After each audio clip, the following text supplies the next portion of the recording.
Hai, Assalamualaikum warahmatullahi wabarakatuh. Ketemu saya di CKL, Celoteh Keseruan Lani. Hari ini saya mau berceloteh tentang kesehatan, khususnya kesehatan wanita. Mau tahu? Bareng Dr. Iswan Syarif, SPOG Konsultan. Pembahasan kita kali ini yaitu tentang menopause. Halo dok, Halo, mau tanya dong, menopause itu apa sih sebenarnya? menopause yaitu berhentinya siklus menstruasi pada biasanya muncul pada wanita di antara umur 45 dan sampai 65 tahun. 55 tahun. Oke, 45 sampai 55 tahun. Dan dikatakan menopause jika berhentinya siklus menstruasi itu sudah berlangsung selama 12 bulan. Jadi 12 bulan berhenti, Iya. total baru kita bisa bilang kita udah menopause. Betul. Penyebabnya ada nggak, dok? Penyebabnya ya ini suatu yang alami terjadi di mana indung telur tidak memproduksi hormon kewangitan lagi, sehingga menyebabkan pasien itu jatuh dalam kondisi tidak mengalami ovulasi atau masa subur, atau otomatis dia tidak haid lagi. Iya, nggak ada lagi hormon estrogen ya, dok? Iya, betul. Oh, oke. Ya memang alami ya, udah ada Alami, waktunya. Jadi berhenti. wanita itu nggak usah terlalu cemas dalam kondisi, oh gue masuk menopause. Nggak perlu seperti itu, karena emang itu sesuatu yang alami. Udah jalannya ya. Udah jalannya. Terus gejala-gejalanya? Baik.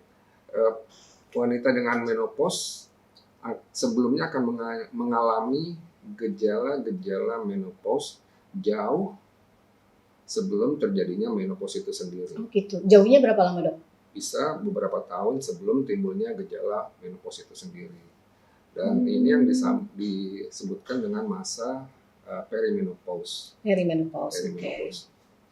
Gejala-gejalanya perubahan yang terjadi pada pasien dengan menopause, ada perubahan fisik, ada perubahan menstruasi, perubahan psikologis, perubahan hasrat seksual, maupun perubahan penampilan fisiknya itu sendiri. Nah, jadi kita mesti bahas nih satu-satu nih. Oh, iya, menarik nih, dok. Iya. Pertama, perubahan menstruasi dulu. Perubahan menstruasi. Perubahan menstruasi siklusnya bisa tidak sangat teratur, bisa sedikit, bisa banyak, bisa lambat, bisa cepat. Jadi memang pada saat itu siklus haidnya tidak teratur. Tidak teratur banget ya. Misalnya bulan ini Mas, tiba-tiba 3 bulan lagi. Atau bisa jadi dalam sebulan 2 kali. Bisa kayak gitu ya. Itu kita udah mulai gejala-gejala tuh ya. Itu namanya gejala menopause, dan pasien sudah jatuh pada fase perimenopause. Oke. Dan kalau misalnya juga sedikit banyaknya darah mens, itu juga salah satunya tanda-tanda gejala-gejala bisa, dok? Bisa banget.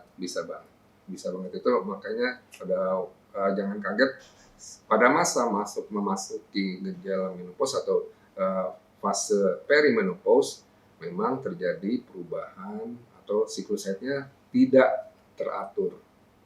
Jadi tidak teratur dari segi waktu dan banyaknya juga ya. Terus ada perubahan fisik. Perubahan fisik itu satu, dia rambutnya rontok, kulit kering, payudara kendur, terus berat badan bertambah. Oh, itu salah satu gejala ya? Gejala dari menopause itu sendiri. Jadi nggak boleh panik ya, misalnya memasuki umur 45 sampai 55 tiba-tiba rambut kita rontok gitu ya, terus tiba-tiba kok gue gemuk ya padahal nggak makan apa-apa. Oh oke, ya berarti ya nggak boleh panik ya, itu salah satu gejala. Satu lagi perubahan psikologis. Perubahan psikologis itu dia moody, orang itu jadi lebih mungkin suasana hatinya sering berubah-ubah. Baperan gitu dong ya? Baperan, sulit tidur, bahkan bisa sampai ke depresi. Oh, itu tanpa sebab? Ya itu tadi, karena emang mungkin ya, jadi orang lebih sensi sehingga jadi pikiran. Aku kenapa gue kayak gini, jadi kayak gini. Jadi sebenarnya ya kalau dijalanin dengan sadar bahwa ini suatu yang alami, rasanya sih nggak perlu sampai depresi. Oh gitu ya, maksudnya ya. Tapi kan nggak semua kita sadar ternyata kita depresi, ternyata ini adalah gejala menopause. Nah makanya ini keren banget dapat penjelasan ini ya. Berarti untuk usia saya nih terutama yang ini harus udah mulai jaga-jaga.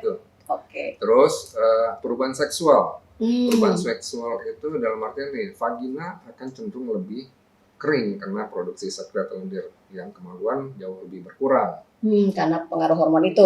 Oke. Terus otomatis akan terjadi juga penurunan libido, hasrat seksualnya yang menurun.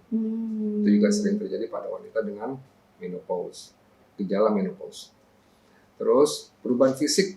Nah, perubahan fisik bisa dalam bentuk pasien atau pasien dengan gejala menopause merasa kok badan gue gerah, atau kita sering dengan sebut hot flashes. Kemudian dia jantungnya juga berdebar-debar, sering mengalami infeksi saluran kencing berulang, terus pusing, berkeringat pada malam hari, terus juga lebih rentan untuk terjadinya penyakit jantung dan osteoporosis. Itu dari gejala aja udah bisa kayak gitu, Dok? Bisa banget. Jadi penting banget itu pasien dengan gejala menopause itu lebih memperhatikan pola hidup sehat.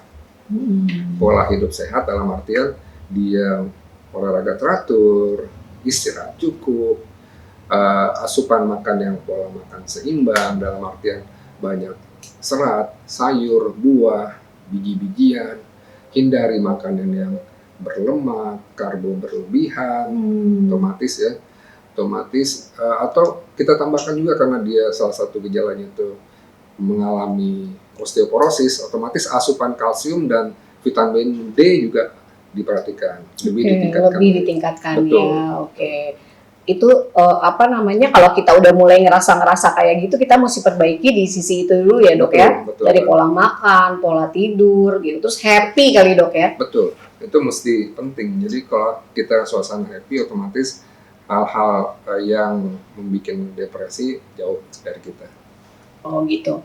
Nah kalau misalnya itu kan tadi kan menopause alami ya, terjadi 45 sampai 55 tahun. Iya. Saya pernah mendengar juga bahwa ada yang mereka sudah berhenti menopause di usia 40 tahun atau bahkan di sebelumnya. Itu yang kita namakan menopause dini ya, Dok ya? Betul. Itu gimana? Menopause dini bisa terjadi karena emang gangguan dari fungsi indung telurnya, bisa karena penyakit genetik atau autoimun. Bisa juga dia ada riwayat pengangkatan rahim beserta indung telur, misalnya ada operasi pengangkatan rahim. Kemudian juga karena paparan dari obat-obat kemoterapi atau radioterapi juga bisa. Nah itu yang salah satu beberapa yang menyebabkan menopause dini. Terus kalau misalnya tadi kan banyak tuh, Dok, gejala-gejala ya termasuk menopause dini. Ada nggak cara mengatasi pengobatan lah, misalnya mengatasi tadi tuh tadi dokter bilang kan olahraga gitu. Tapi kalau dari obat-obatan? Nah sebelum kita sampai ke obat-obatan, sebenarnya pasien bisa membekali diri sendiri dengan terapi mandiri. Ada ya mengatasi si gejala-gejala tadi. Gimana, Dok? Satu, dia hindari makanan yang terlalu panas atau terlalu pedas, atau juga mengandung alkohol, kafein tinggi yang menyebabkan pasien mengeluh berdebar-debar atau hot flashes. Itu kita hindari makanan tersebut. Kemudian apalagi?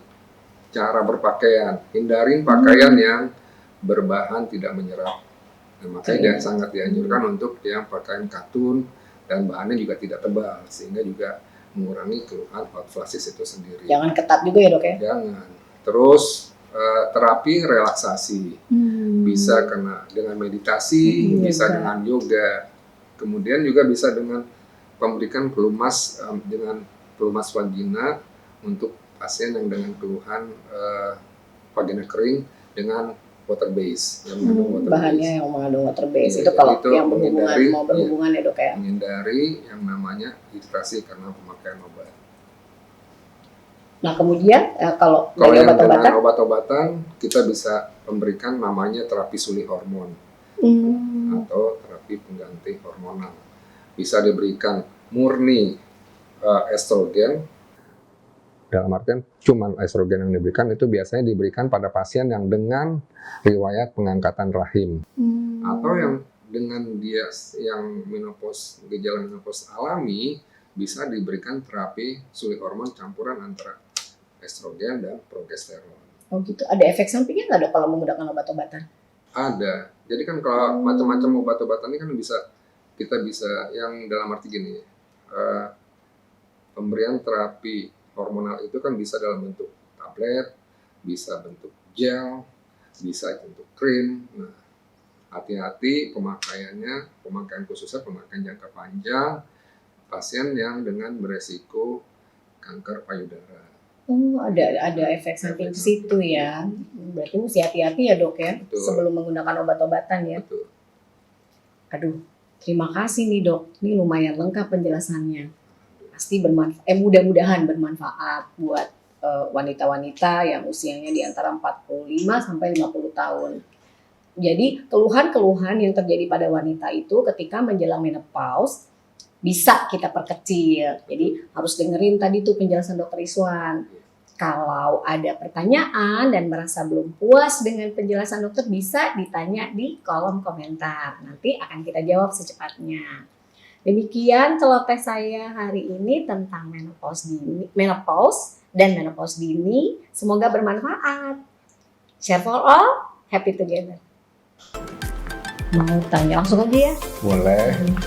Ada yang mau saya pesan? Salah. Salah.